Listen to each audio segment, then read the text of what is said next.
ప్రత్యేకించి ఎన్నికలకు సంబంధించిన విషయం కాబట్టి మీకు చెప్తా ఉన్నా. మండపేట నుంచి మన నాయకులు చాలామంది వచ్చి చాలా బాధపడిపోతూ ఉన్నారు. మనం పొత్తులో ఉండి మన చంద్రబాబు గారు ఇట్లా అనౌన్స్ చేశారు, మండపేట సీటు మనకి చెప్పాలి కదా అది అంటే ఖచ్చితంగా అది సరైన విధానంలో చెప్పలేదు. ఖచ్చితంగా అంత మీకు ఏకీపిస్తున్నాను. చాలా ఇబ్బంది పడ్డారు అందరూ.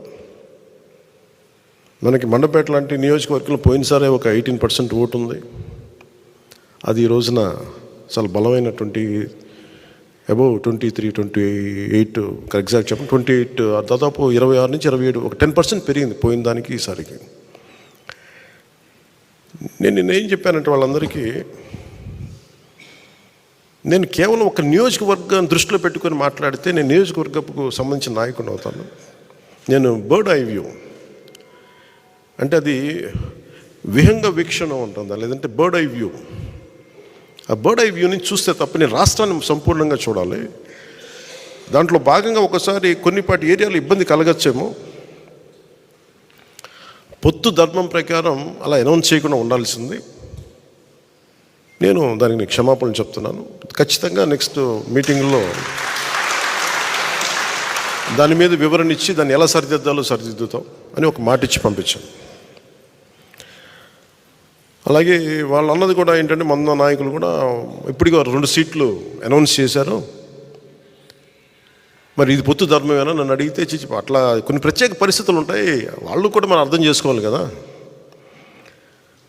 4 దశాబ్దాలు సుదీర్ఘ అనుకున్న వ్యక్తులు, ఒంటరిగా వాళ్ళ సొంత పార్టీ నడిపిన వ్యక్తులు, ఒక్కోసారి ఎట్లా ఉంటుందంటే పొత్తు ఆ సైజు వ్యక్తులకి ఒక ఇరుకు చొక్క అథారిటీ దారేదులో చెప్తూ ఉంటాం.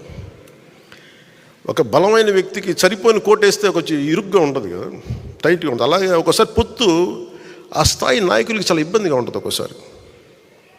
కానీ వాస్తవాలు వేరుంటాయి, క్షేత్రస్థాయి పరిస్థితులు వేరుగా ఉంటాయి. అందుకని ఒక్కోసారి అనుభవం ఇటు ఒకసారి గబుక్కుని ఒక మాట అన్నిస్తుంది.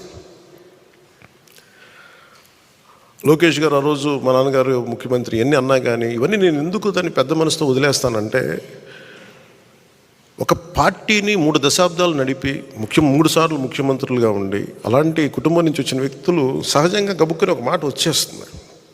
దాన్ని రాష్ట్ర ప్రయోజనాలను దృష్టిలో పెట్టుకొని జగన్ అనే వ్యక్తి ఇంకొకసారి వస్తే రాష్ట్రం అధోగతికి పాలవుతుంది అన్న ఒక్క ఆలోచన నన్ను చాలాసార్లు రెస్పాండ్ కానివ్వకుండా చేస్తుంది.